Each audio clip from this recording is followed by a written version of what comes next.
السلام عليكم ورحمة الله. إن شاء الله تكونوا بخير ومرحبا بكم عندي في القناة ديالي.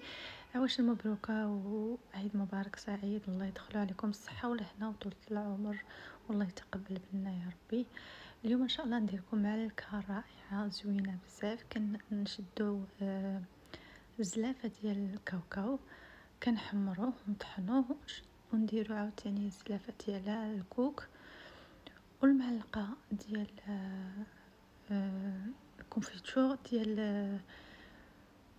انا درت ديال سميتو ديال الفريز، وانتم ديروا حسن ديال المشماش حيت كيجي هو عادي ديال المشماش حسن. معلقه ديال الزبده وشويه ديال القرفه، وكنديروا ساشي ديال السكر بنكهه الزهر، كيجي رائع. وكندير السكر ما نعمروش الكاس، كنديرو غير شويه وبيضه، وكنديرو 2 بيضات في الاول، البيضه الاولى والثانيه، وكنخلطو مزيان. انا درت 3 البيضات يعني، ولكن حسن ديروا 4 حسن لكم تكملوا. كتجي زوينه بزاف يعني،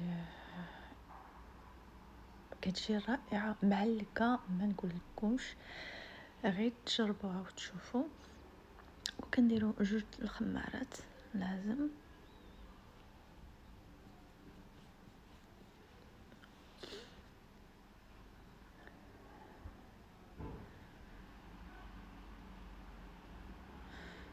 هكا. وخصنا نديرو يعني نعجنوها مزيان مزيان مزيان باش تعلك، نعجنوها مزيان مزيان مزيان.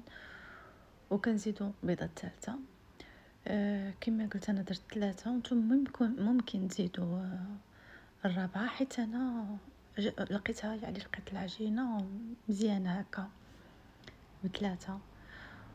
وانتم كنديروها بحال هكا الكويرات كلشي يعني عارف كيفاش كنديروها، كيفاش كنكورو الكاطو ديالنا والغريبه ديالنا بهذه الطريقه.